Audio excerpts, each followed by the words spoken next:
بسم اللہ الرحمن الرحیم. ڈیئر اسٹوڈنٹس، السلام علیکم. آج کا ہمارا ٹاپک ہے شملہ ڈیلیگیشن اینڈ پاک موومنٹ، پاکستان موومنٹ. ہندوستان کی سیاست پر شملہ ڈیلیگیشن کے کیا اثرات تھے اور اس نے برصغیر پاک و ہند کے مسلمانوں کو کس طرح سے ان کو اویئرنیس دی اور اس سلسلے میں اس کے کیا نمایاں کارنامے تھے. یہ آج ہمارا موضوع ہوگا. تو سب سے پہلے ہم اس کا بیک گراؤنڈ پڑھتے ہیں اور وہ حالات پڑھتے ہیں کہ جن حالات میں انڈیا کے مسلمانوں نے یہ ڈیلیگیشن ترتیب دیا اور وائس رائے سے جا کے ملے. تو what was the back ground and political scene of India in that arena was as follows. کیا تھا؟ ever since، سب سے پہلے اس میں ہم کانگریس کے بیہیویئر کا ذکر کریں گے. ever since its establishment in 1885 as a political organization, All India Congress had been actively striving for the Hindu cause. It had ignored the aims and objectives which said that the Congress would work for the protection of interest of all communities of India, irrespective of their religion and nationality. It, however, could not pursue this lofty principle of looking after the interest of all communities of India and very soon indulge in purely pro-Hindu activities. It became clear by Congress design that it was a forum meant to project the Hindu demands only. Congress کا رویہ جو تھا نا وہ عجیب تھا. کانگریس صرف اور صرف ہندوؤں کے بارے میں سوچ رہی تھی، وہ ہندوستانیوں کے بارے میں نہیں سوچ رہی تھی اور مسلمانوں کو تو وہ یکسر ہی نظر انداز کر رہی تھی. سیکنڈ جو ہے اس کا وہ ہے اردو ہندی کنٹروورسی. اردو ہندی پاکستان بننے 1857 کی جو لبریشن وار تھی اس کے فوراً بعد ہی یہ کنٹروورسی شروع ہو گئی تھی. اردو کی جگہ ہندی کو سرکاری زبان قرار دینا اور اس دیوناگری جو سنسکرت جو تھا، دیوناگری جو رسم الخط تھا، اس میں اس کو کنورٹ کرنا، یہ ہندوؤں کا مطمع نظر، اور اس کے لیے انہوں نے بڑی شد و مدد کے ساتھ کوشش شروع کر دی. مسلمان اپنی زبان کو بچانا چاہتے تھے. سیکنڈ جو تھا اس کے بعد ہے جی partition of Bengal. Partition of Bengal ہوئی، اس دوران ہو چکی تھی partition of Bengal. Partition of Bengal کے خلاف ہندوؤں کا رویہ رد عمل بہت سخت تھا. وہ اس پارٹیشن کو ختم کرنے کے درپا تھے.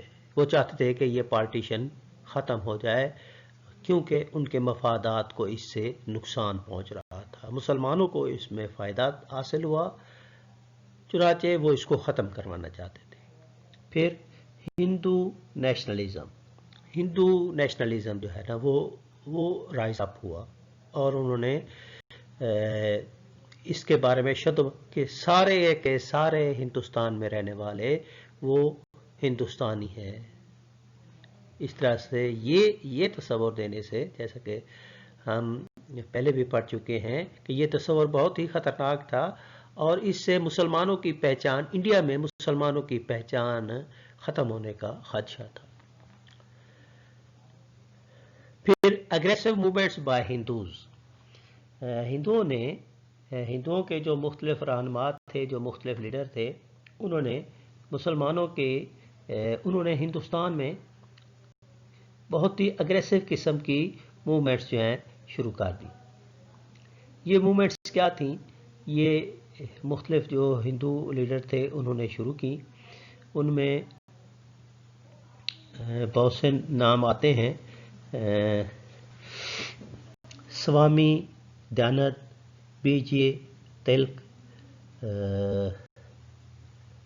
یہ انہوں نے ایسی تحریکیں شروع کیں کہ جن کا مقصد مسلمانوں کو ہندوستان سے نکالنا تھا، جن کا مقصد مسلمانوں کو مسلمانوں کو کنورٹ کرتا نہ تھا ہندوازم کی طرف. مسلمانوں یعنی یوں سمجھ لیں کہ یہ جو اگریسو موومنٹس تھیں یہ ہندو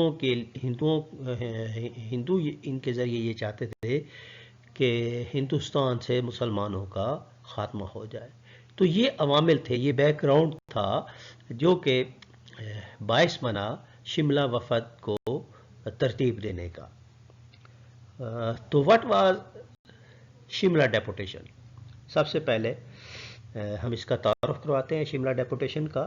دا Shimla deputation of 1906 was the first systematic attempt on the part of the Muslims to present their demands to the British government and to seek their acceptance.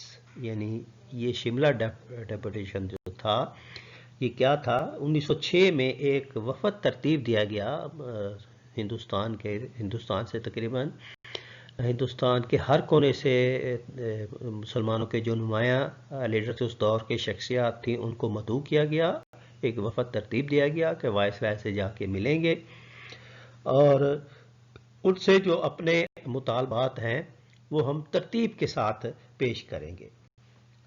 اب ہم آتے ہیں کہ شملہ وفد جو ہے وہ ڈیلیگیشن جو تھا وہ کیا تھا. شملہ وفد یا Shimla deputation comprised 35 Muslims from all over world, all over India. It was a galaxy of Muslim leaders from all the provinces, from one end of India to the other, and it had Muslims of all backgrounds. Therefore, when in 1906 this deputation called on the Viceroy, it was the most representative Muslim delegation. This delegation was led by Sir Aga Khan and Nawab Mohsin al-Mulk, served as a secretary, and this delegation met the Viceroy in Shimla. That was why it was called as Shimla Deputation. یہ وفد جو تھا یہ 35 مسلمانوں پر مشتمل تھا اور پوری جو ہے ہندوستان جو تھا اس سے یہ لوگ آئے ہوئے تھے. اس لیے ہم یہ کہہ سکتے ہیں کہ یہ ایک ریپریزنٹیٹو وفد تھا مسلمانوں کا جو وائسرائے سے ملا.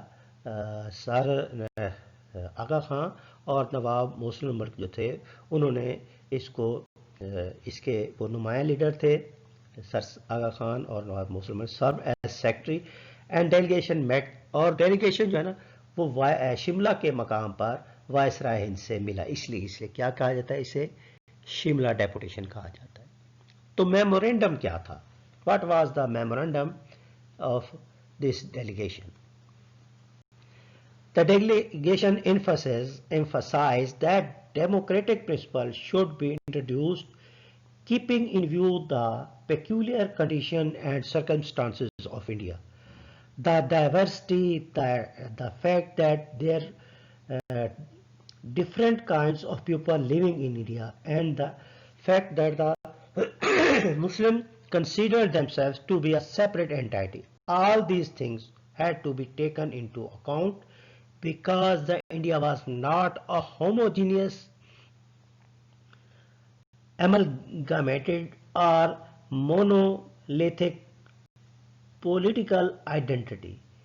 It was a political identity comprising diversity, divergence in view, divergence in outlook, and when you introduce some kind of system, that these realities had to be accommodated. کہا گیا کہ ہم ہندوستان میں جدید جو ہے نا جمہوری اصول چاہتے ہیں. ہم چاہتے ہیں کہ ہندوستان میں بھی ڈیموکریسی کا اصول لایا جائے, لیکن یہ یاد رکھا جائے کہ ہندوستان کبھی بھی جو ہے نا وہ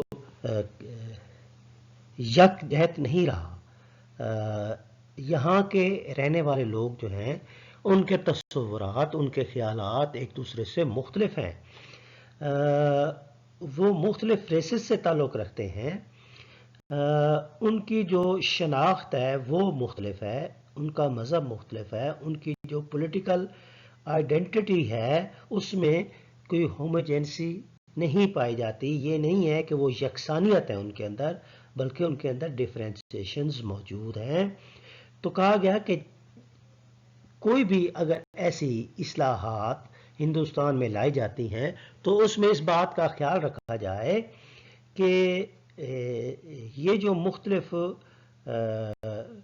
ہمیں سیپریٹ اور ہمیں علیحدہ علیحدہ جو شناخت نظر آ رہی ہیں یہ ختم نہ ہوں، اور ان کو یہ جو ریئلٹیز ہیں ان کو مد نظر رکھا جائے.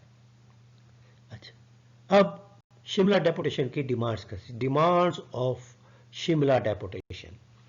Demands of Simla deputation. Muslim leaders presents following demands. کیا تھی؟ First of all, representation more than their population because of their importance. کی جو ریپرزنٹیشنز ہیں مختلف اداروں میں وہ زیادہ ہونی چاہیے ان کی تعداد کی نسبت، کیونکہ یہ مسلمانوں کی ہندوستان میں شناخت کی بات ہے، مسلمانوں کی امپورٹنس کی بات ہے.